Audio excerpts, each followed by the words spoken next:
Peace. Good rise. Good rise. Good rise. Good rise. Good rise. You know the drill. It's Chief Yuya, and we're commanding the day. At least we should be commanding the day. Willfully, you commanded the evening. Willfully, you're well rested. You're not mentating too much. Thank you, Kashia. Thank you so much. The one woman engineering crew.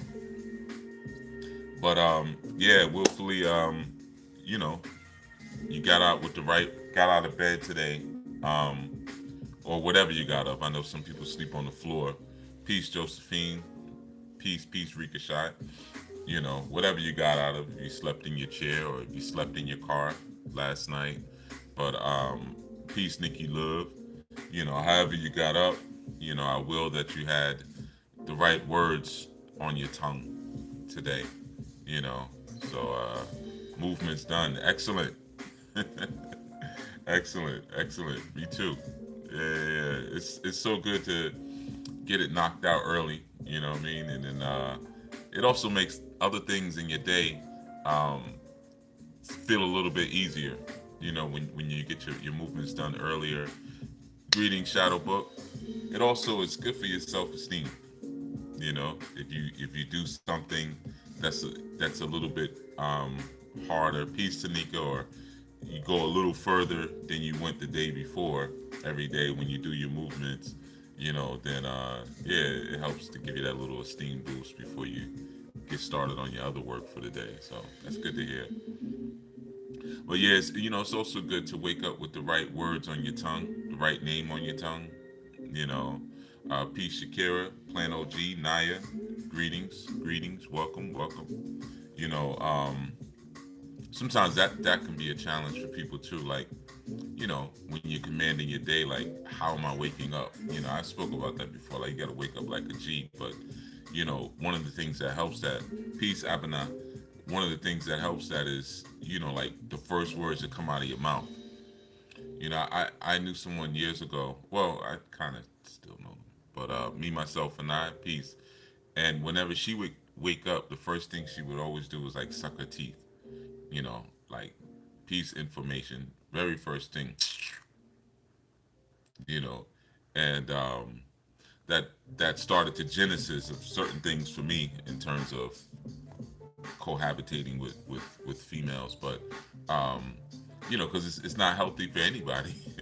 The first thing you wake up and hear is someone. Greetings, Arlene. Iya Arlene. Greetings, Iya Aldere. Greetings, Sister Maksha. Whether the person's sucking their teeth, the precious mom, peace, you know, um, or just complaining. It's cold. Oh God. Oh, I gotta go to work. Oh, the alarm. Blah, blah. What's the very first thing that's on your tongue? And if you don't know what's supposed to be on your tongue, just say the name of your God. That's always a good like default. Peace, Francesca. Peace to you as well. You know, when you first get up, just say the name of your God. If you don't have anything, that you could think of positive, if you will, or kind of good to say, just say a divine word. You know what I mean? Greetings, Rosalind. But yeah, sometimes that's an important thing that we have to kind of also take into consideration. What's the first thing to come out of our mouths? What are we creating? First thing. But like I said, I just will that all of you were able to rest like you were supposed to. Peace, Sister Manera. And you arose like you're supposed to arise. Um, Kind of following forward with some of what we shared yesterday. Don't worry, I won't go too deep into and I didn't really go deep yesterday, but peace, brother Quindy. I won't really go too deep into the whole mental illness piece. And like I said, I didn't really go that deep yesterday anyway. But I know for many it's a difficult subject. Depending on the effects that some of that. Good dawning, brother Eddie.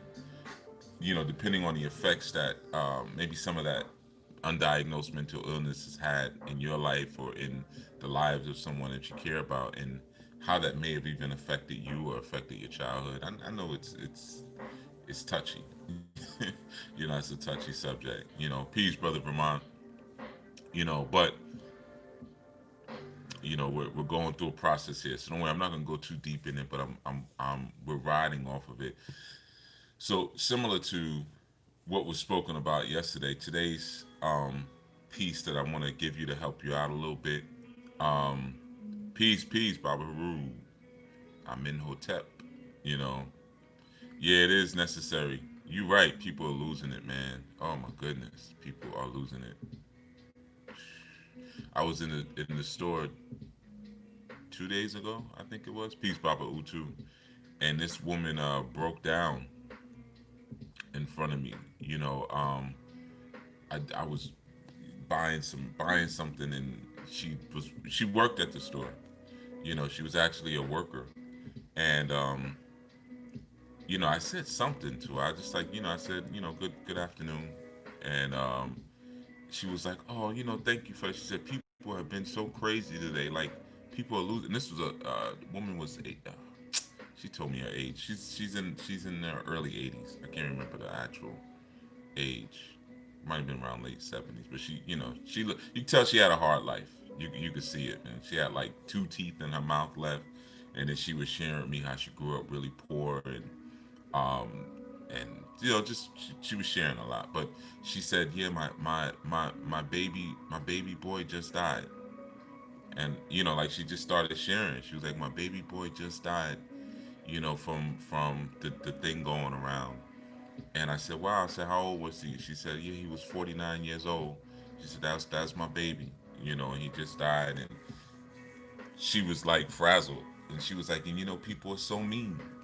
She was like, you know, I couldn't even get the time off that I needed to go deal with my grandbabies and all, you know.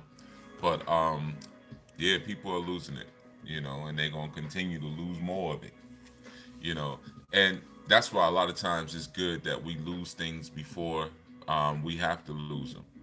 You know, I'll touch upon that, but yeah, these are necessary subjects, and I know for some of them it's it's uphill.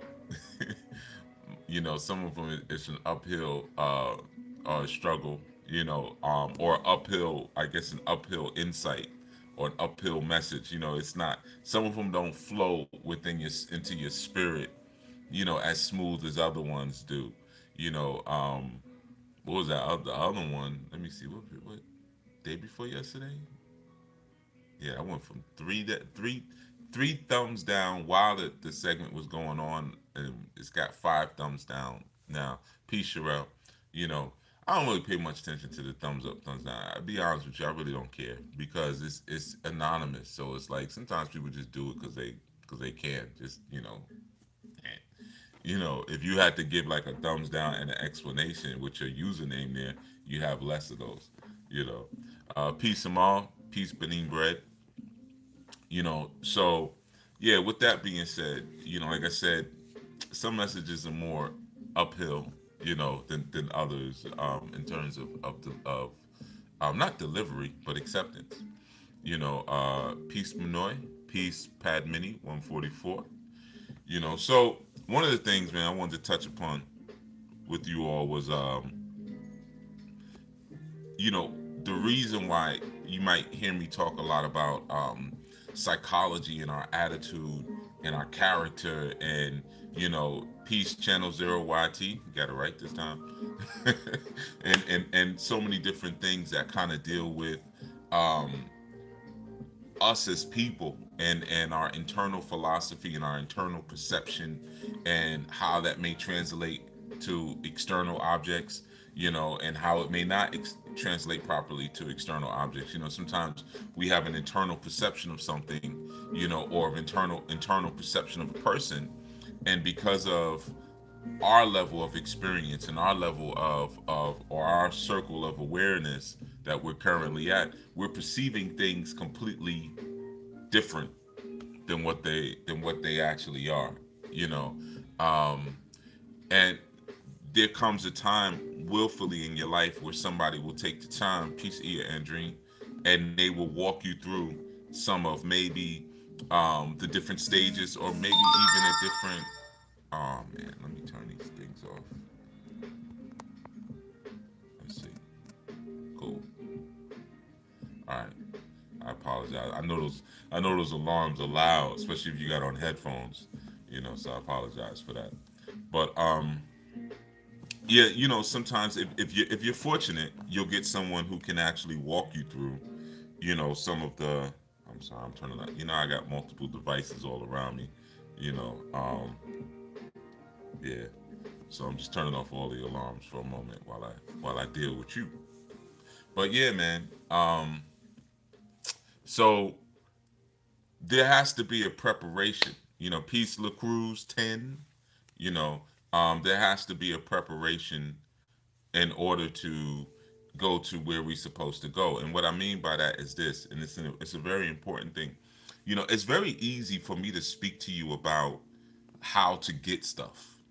That's easy, especially when you're dealing with spiritualists. When you're dealing with spiritualists, or people who consider themselves to be occultists or spiritualists, or people invested in esoterics or alternative information. A lot of it, and peace, brother Antonio. A lot of their entrance into those sciences are based on what they wanted to get. I wanted to get a man. I wanted to get, a woman. I wanted to get some money. Peace, Mama Marva. I wanted to get a house. I wanted to get a job, whatever it was. And I started to learn how to work with these different spiritual systems. Or I was depressed. I was unhappy. I started to read this book or say this prayer, and a feeling of peace came over me, right? So it's very easy. I could sit here all day and talk about this is how you get this is how you get that, this is how you get that, and there'll be cheers and applause. But to speak to you about how do you behave and what character do you exhibit when you don't get what you want, when the answer is no. Can you still hold steadfast when you get a no answer?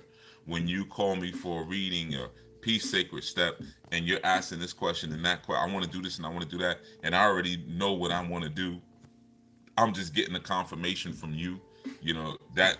That's never a good statement to start off a consultation with somebody with. Just so you know, just a little word of advice. When people get with me and they say, well, look, I already pretty much know, but I just want to get some confirmation from you.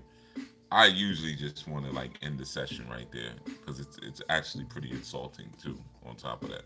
But are you ready for the no? No, you're not supposed to do that, or that's not gonna happen. No, you don't already know. This is, you have to wait, or this is what needs to happen first, or there's steps along the way, or there's some things that need to be lost on the way to you going to where you're going, or you need to enjoy what you have on the way to getting what you're going to get. you know you haven't enjoyed it yet. You haven't really experienced, and you got this old raggedy car and you getting readings, should I buy a new car? And no, now it's not the time. You haven't experienced the jalopy that you have yet. You haven't fully explored that yet, or you haven't fully exhausted all the different options for recovery and resolution within your relationship yet, while you reading about will love come into my life, but meanwhile you're actually still married, or you're still living, or you're still in a relationship with someone, right? So it sometimes can feel it's a like I said, it's kind of an upstream swim when you have to tell someone no, but don't go anywhere, right? Because a lot of times when we get that no is when we leave. We might be in a certain spiritual system, and we're ritualizing towards something, or we're sacrificing towards something, we're affirming towards something, we're praying for something, and that particular thing does not happen. So when that doesn't happen, then we start looking around. That's the first thing we start to do. We start to look around instead of looking internally, looking at ourselves. We start looking around, and one of the first things we usually will look at is other people. We'll say, well, it's working for this person, and that person went on a dating app, and 6 months ago, and now they're getting married. And this person, I know they're not more qualified than me, but they went and got the job. And maybe it's because they're younger. Maybe it's because they're more eloquent with their words. And we start to come up with all these different reasons, that 9 times out of 10 have nothing to do with why whatever we want is not enacted in our season. We don't understand the science of seasons. It's not your time right now. It's not the time for that right now, because you're dealing with the high spirit that functions through mathematics. So there has to be certain formulas that are in place first before other things to happen. So how does your character sustain? How does your faith sustain in the face of a no? No, you can't have that. No, you can't move yet. No, you can't get the divorce yet. No, you can't send your child away to a relative. You have to continue to work with your child. No, no, no, no, no, no, no. Can you still sustain in the face of those no's? Right?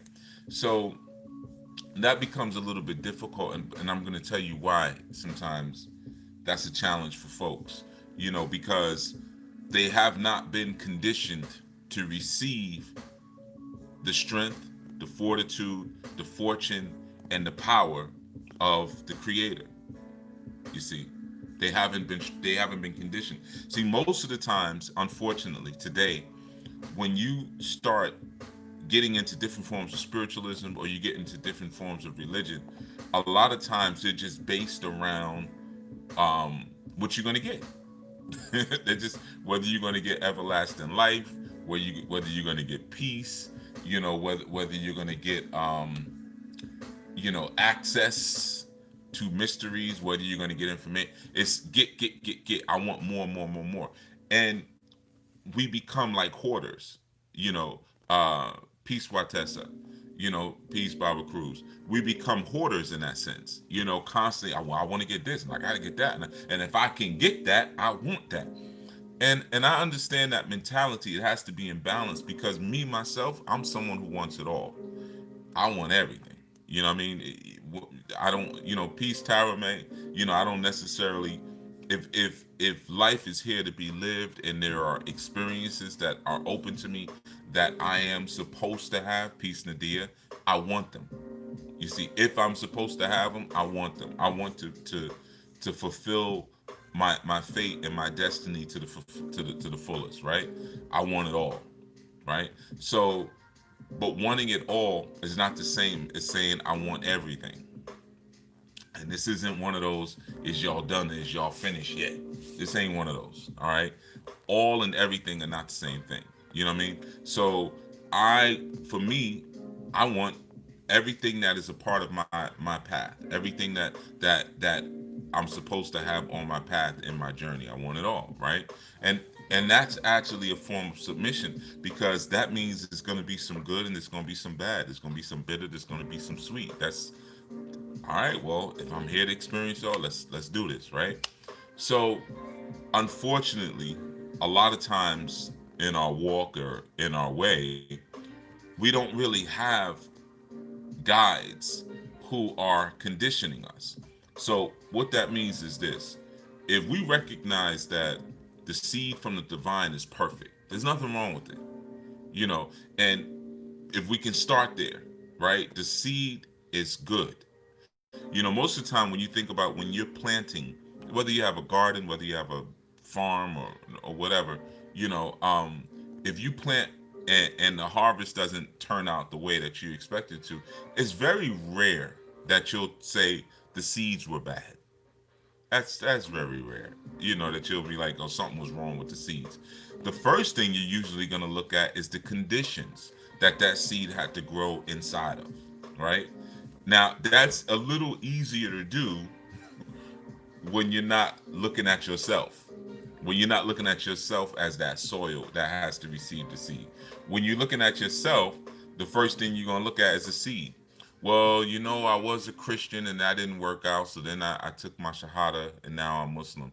But I was Muslim and I still had questions that wasn't answered. I was asking questions and they couldn't answer my questions. So I left and I felt more kinship towards African spiritual sciences.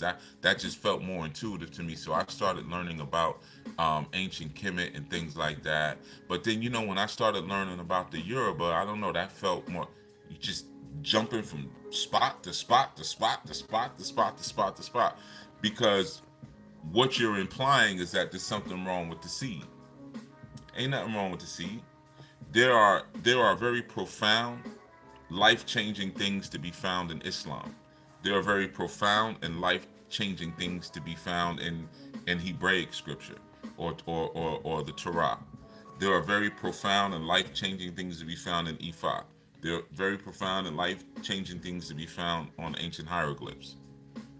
The seed is not the issue. The issue is the ground, is you, right? So, like I said, a lot of times the first moment is, or the first movement rather, is let me start looking at everybody else. Let's this person, well, they're 15 years younger than me or 10 years younger than me.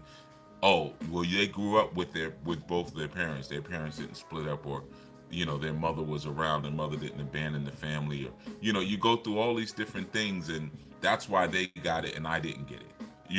Or if you're coming up in a cohort with someone, you'll say, well, there's favoritism. So you'll blame maybe your guide. You'll blame maybe your instructor. You see, so oh yeah, they showed favoritism. They taught them things that they didn't teach me. Different things like that. And the thing is, you got to understand, like, if you've ever had the opportunity to see um, a field plowed, or even in your own little small garden, if you were able to make rows yourself, whether you used a hoe to do it or whether you got a tiller yourself, you know that you till that ground and then you create that rows for what? To prepare it to receive. You see, so this, and you might even put some topsoil down. You might even fertilize in a certain way. There are certain things that you might do in order for you to make sure that that ground and that soil is ready to receive seed, right? So now let's look at our spiritual journey. A lot of times, how much do we actually make sure we're ready and conditioned to receive the perfected seed of the divine, right? We get into spiritual systems. You've heard me say this for years now. It's not a vending machine. It's not a vending machine. You jump into what you think is EFI because you're not even in EFI. You ain't even dealing with Arisha. You know what I mean? I mean, if you really want to get down to it, but we won't get down to it too much now. But I've been saying that for years now. People put up a little shrine or something, and they're like, yeah, this is what I do. That ain't what you do. Do you know anything about the culture? You get initiated under an energy, and oh, I froze up. My screen froze up. So let's see what happens. Hopefully, I'll come back. All right, we had a little crash there. Anyway, so you know, sometimes we get initiated into certain systems, and I do this all the time. I'll say, okay, well, you initiated by, oh, okay, you're Oya. You got initiated into Oya, or you're Ochosi. Okay, cool. Initiated into Ochosi. What do those words mean? Oh, well, she's the woman of stone. No, what does the word mean? What does Oya mean? Not what does Oya do? I don't know, right? So how much were you prepared to receive that energy if you received Oya, or you received Ogun, or you received Shango, or you received Obatala? How much were you conditioned, prepared to receive the fullness of what that experience was? Or did somebody just pour some tea over the top of your head? You see? So when we start to see that things are not manifesting and growing in our lives, despite the experiences we have, is because that seed has not been able to take root because you, as the ground, have not been conditioned. And that's why you'll hear me speak about character so much. You'll hear me speak about honor so much. You'll hear me speak about integrity so much. You'll hear me speak about, affirming, but also looking at yourself honestly, looking at your ego so much, self actualization. All of these things are preparation for receiving the perfected seed. You see, now you can have something on the topsoil and get a little bit of growth, and think like you're doing something, but then you're always gonna, if you're comparing yourself, you're gonna always look around at other people who seem to just be flying by you. They seem to keep that they're zooming past you. You could be in an environment with someone else, but it's what intentions that you come into this with, which is going to determine not only your fervor for it, but your emotional investment inside into that thing. And when I spoke about yesterday that when we think about how spirit, you know, um, we'll use the word descend, but spirit isn't necessarily above us. It's just a good way to visualize spirit because we can't see above, you know. So that's the, but it could be within, you know. But even that concept of within, people get off too much on that a little bit. Like, it's within me, so I don't have to do anything. No, you still have to condition the soil so it can come out. You might plant a good seed down in there, but is the soil conditioned so it can grow? Can that spirit grow inside of you, or is it inside of you festering? You know. So one of the examples that I had given you yesterday was we were speaking about like a glove. I think I said about you had a glove that had like 50 fingers on it, but you only got five. So that means you got 45 empty finger slots in that particular glove. Or if you had a shirt or a jacket that had 100 arms on it, you'd be short 98 arms, right? Um, well, what goes into those arms? What goes into those empty fingers? They don't stay empty.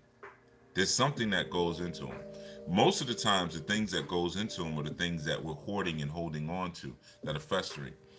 Again, like I've shared before with you, take the mind and associate peace, Esme. Take the mind and associate the mind with the house. You look at your house, look at how much junk you got. If you had to move today, peace, Miss Cindy Jones. If you had to move today or move tomorrow, what would that job look like? That's a good example. What would it really look like?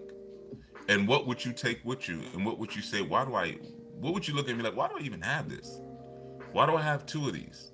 Why do I have three of these? I don't even like this. This is hideous. You know, what would go, what would stay? Well, that gives you an idea of what you're stuffing into those empty slots and not leaving room and leaving space for what's supposed to actually be there in that sense. You see? So the idea of conditioning sometimes a lot of times is giving things away. Sometimes you can challenge yourself to get into a competition with the divine.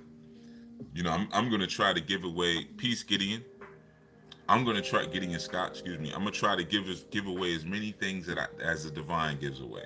Let's see if I can outgive God, right? So it's not just a hoarder thing where like I'm only going to give you the things that are worthless. Like you watch the shows Hoarders and stuff like that, and this one is infested with roaches and mice and this and all that. Oh, you can have it.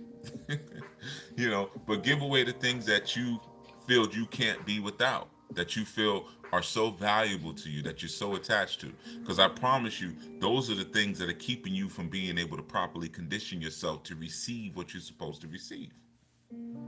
You see, that's why when you get those no's, a lot of times you find different things to comfort you through the no. Oh, I wanted this, or I want that, or I'm affirming for this, or why shouldn't I be able to have this, or why shouldn't I be able to have that? And again, that affirmation spirit, it comes from a lot of wayward and selfish spiritual or congregational leaders that really truly have no real love for the people. You see what I'm saying? Because they just stuff all these affirmations down your throat. It's your time, it's your season. You're gonna get this, you're that, you're that, you're that, you're that, you're that. There's no conditioning in that. There's no preparation for that. There's none of that. So now I'm just expecting to get whatever I'm supposed to get. You know, I've seen assemblies and gatherings where I've seen, it looked like a casting call for my 600-pound wife. Everybody there is morbidly obese, and you got somebody in front of there talking about this is your season for health. You tell diabetes to go away. You tell cancer not here today. Going through all these different things, but not saying, listen, you ain't even conditioned to get down on your knees and pray. You 700 pounds.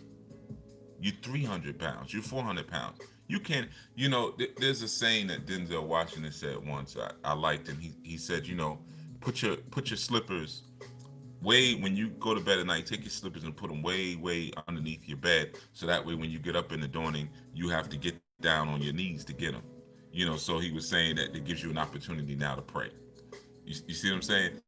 So are you conditioning yourself with, even whether it's praying, and I know some of you don't pray, some of you may affirm, whatever it is, you may meditate, but are you conditioning your life on the daily for that type of experience in order to be able to receive, or are you just expecting it? And then when you don't get it, you start to say, this the seed was bad. Something seed was the divine isn't really looking out for me and is giving me, Monsanto seeds and things like that. No, no, the seed is good. Ain't nothing wrong with the seed. Ain't nothing wrong with the seed. You have to be conditioned through segments like what we do when we talk about mental health. Is your mind ready to receive the information? Is it ready to convert that information into knowledge? Is your body ready?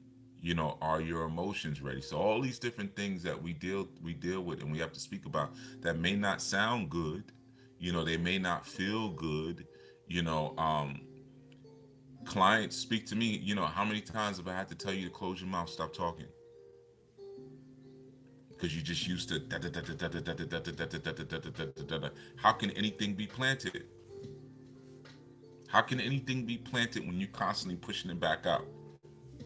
You see, people come to segments like this and they start preaching in the comments.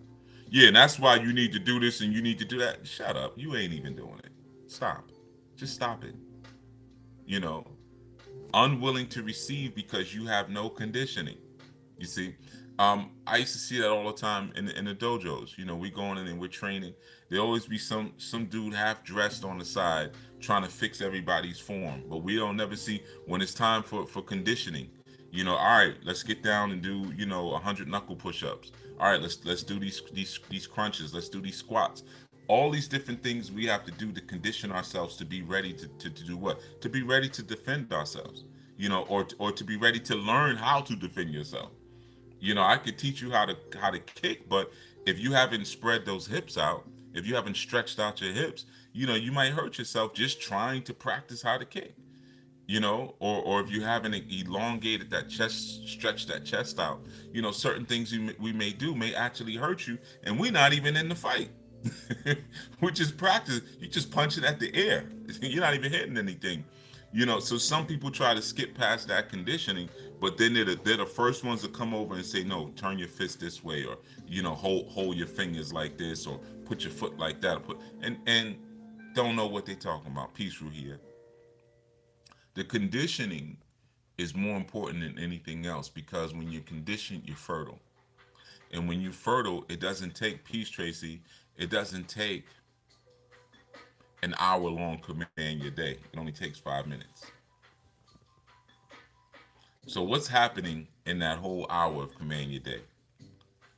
Stories, playing around, information, acknowledgement, attention, motivation, education, good energy. But really, the only one thing I'm trying to really get in is knowledge. So to get into knowledge, I gotta have all those other things going to condition you, to loosen you up, to soften you up, to get you nice and trusting, and to sprinkle some wisdom on you, which is that moisture. So now I can plant that seed of knowledge. But what if you did that yourself? Because the truth is, no one can condition you like you can condition yourself. You know, Peace treats la girl. No one can block your knowledge like you can block yourself. Now, of course, we know in any kind of agricultural model, there's a farmer, or there's an oko, as we say in Yoruba. There's a hoe, there's a penis, there's a farmer, there's a husband. Oko means all those different words, all those different concepts. There's a man that's conditioning you and preparing that soil, of the oberine of the woman, preparing that soil so she can receive and so she can be cultivated. But there's certain conditioning that we can do to and for ourselves. You see, if we say, hey, we're gonna go and do a spiritual retreat, and we're gonna do it in the Appalachian Mountains, or we're gonna go to Mount Shasta, and we have to walk, right? Well, I could practice now walking. Say, okay, I'm gonna walk a little bit every day, or I'm gonna go hiking a little bit, or get on the stair climber, and kind of get prepared to walk up elevations and things like that. I can condition myself to be ready for the experience. That's what all of this is. When we're talking about the things that are uncomfortable, like our mental health, when we're speaking about that, or our ego, which and I may be bringing up examples that you might be like, wow, that's me. I do that, or I've been caught in that trick bag before, and things like that. Or I've been very indecisive before. Maybe my soulful vision is not clear because I haven't stuck to any laws. I haven't refined myself. He keeps talking about these laws, and I haven't refined myself, and I'm looking for a quick fix all the time as opposed to application. This, like I said, a lot of times people will be like, and people have asked, if I read your book, will I get the? No, you can't read anything and just now all of a sudden your life is fixed. It doesn't work like that in life. You have to, like I said, what do you wake up with on your tongue? How are you conditioning your mind? How are you conditioning your body? Now, here's the tools for conditioning, but you're going to have to apply them. It's just like a conditioner that's in a bottle. You have to put it in your hair. You can have it sitting in your shower all day, but it's not going to make your hair more luxurious. You see what I'm saying? So, and you have to continually, just like you do with soil. You don't make the rows once and leave them. Be like, yeah, I'm gonna make the rows, and I'll come back next year and plant the seed. Well, what happens? You got to start all over again. What happens when you go to the gym once? Woo! That was a workout. You know what? I deserve me some fast food after that. I'm gonna go get me some of this. I'm gonna get me some of that. I deserve that because I mean, if you think about it, I must have burned off at least 500 calories. So I mean, I could go eat at least 400 extra on top of what I was gonna eat. You see? And then when's the next time you go back? Oh, it's been months. I'm just paying for that membership every month and it ain't even went. Right? So there's no consistent conditioning. So now you're not ready for the next stage. Don't look outside. Don't look at other people. Don't look at anyone else, but look at yourself. And look at how conditioned you are to receive. We all have access. Sometimes I'm sorry, I'm laughing because I was talking to someone. He called me for a consultation, and it was an elder brother, and there's a situation that he's um, a part of, and I said, well, okay, so when are you gonna do these things that I told you need to get done? And he said, yeah, well, I'm waiting on the Lord, and I was like, don't do that. That's the worst thing in the world that you could do. I said, your Lord has already came. So how could you be waiting on the Lord and the Lord already came? Your Lord now, based on your theology, based on your cosmology, your Lord is waiting on you. Your Lord already did everything it needed to do. That Lord came and brought seed, came and brought wisdom, came and brought information, even left you a body of literature, so forth and so on. And so you're waiting on what? You see? So a lot of times people get very confused in terms of what they need to be doing in the meantime, and then what ultimately happens is nothing. What ultimately happens is nothing, and then they start to blame everyone and kind of everything around them. But no, we have to put the conditioning work in ourselves now, and that's what all of this stuff is about. So that's primarily what I wanted to give to you. And like I said, I know for some of it it's an uphill message because I'm not telling you how to get something. I'm advising to you to get rid of some things. Lighten your load. Make it easier to receive. Make space. Look in those empty fingers and those gloves and those empty sleeves and see what you've placed in there that has no business being in there. You see, how many times have I spoken to people about different things spiritually and they still keep doing it anyway, even though they just finished agreeing with me, but their fear can't get them to stop? Well, I'm going to my ancestors to ask them what to do. Your ancestors don't know what to do. They wouldn't be ancestors. They would have ascended beyond the ancestral realm. I never heard anything like that. Okay, well, let me break it down to you. Oh, that makes so much sense. What you gonna do tonight? I'm gonna go talk to my ancestors again and ask them what to do.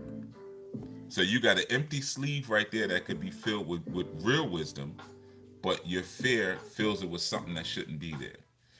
Just like sometimes we buy things for our houses that we're never gonna use.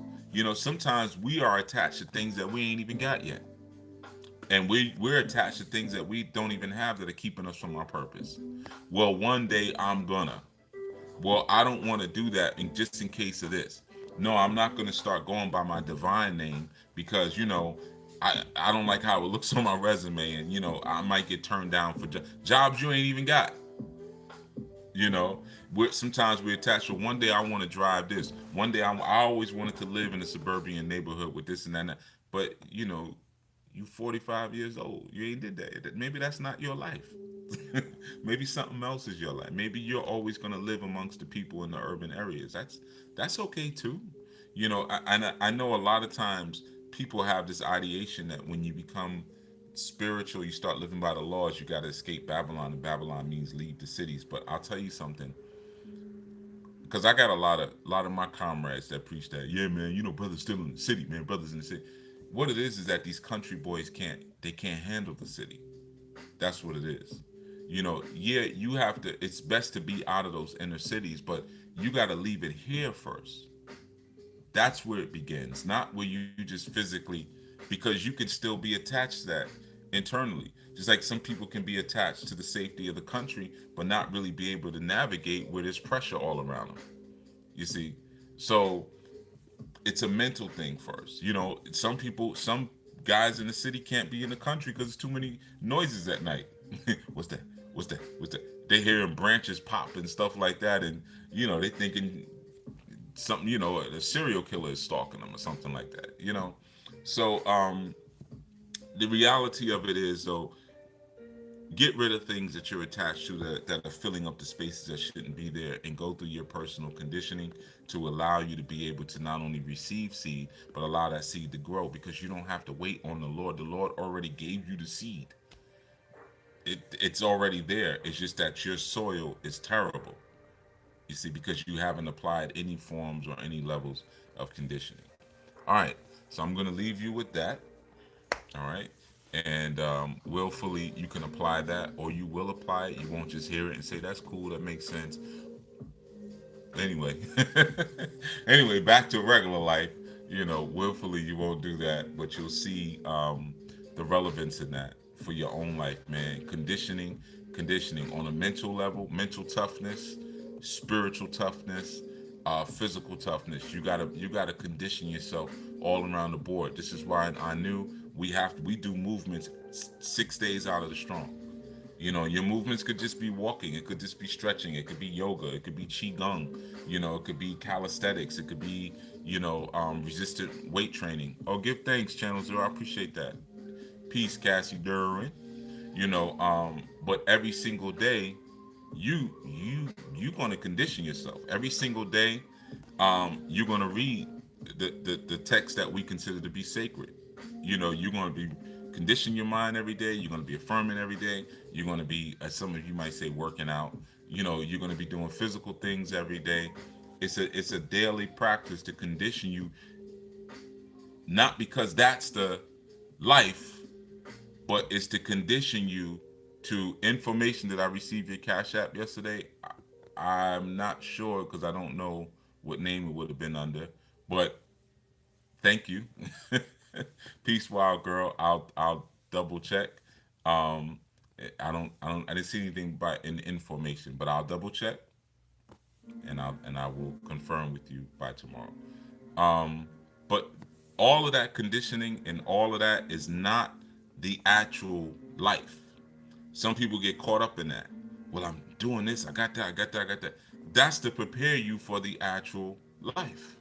That's the preparation for you to grow and receive that seed. But that ain't actually the seed. That's just your part. See, the divine does its part in that it spills down the seed. Here, I don't want to say spill, but yeah, it gives the seed, and the seed is good. It's perfect. That done. So you ain't gotta wait on the Lord. You don't have to wait on the Lord. whomever your Lord is, like Nikki Love said, it could be the Lord of procrastination. It may be Baal. It may be Beelzebub. It may be Shaitan. When you use that term, the Lord, like he said, the Lord, and I just, I kind of know his background, so I made certain assumptions. But you don't have to wait on that. Peace, Brittany. You know, you have to come up to it. That question was asked. I'm gonna say this before I go. In a Sabbat call that we had one Sabbath, I think it was Baba Utu or maybe Brother Cruz. Y'all were talking about the difference between the Christ and the Messiah, and this it kind of relates to what I'm speaking about right now. And the answer that I gave is that just in a real simple sense, um, the Messiah is something that comes from on high. It comes from the unseen to the seen, and the Christ is something that comes from the seen to the unseen, right? So we are the body, supposed to be the body of the Christ, whereas the Messiah is something that came in order to perform a particular work. So if you could picture two forces coming like this, so that Christ, we're raising up to be that Christ energy that's coming up, and the Messiah is coming down to connect to it. You see, so our conditioning is like us becoming those Christ consciousness. That's the conditioning, so that we can raise up to have a divine meeting with a messianic energy.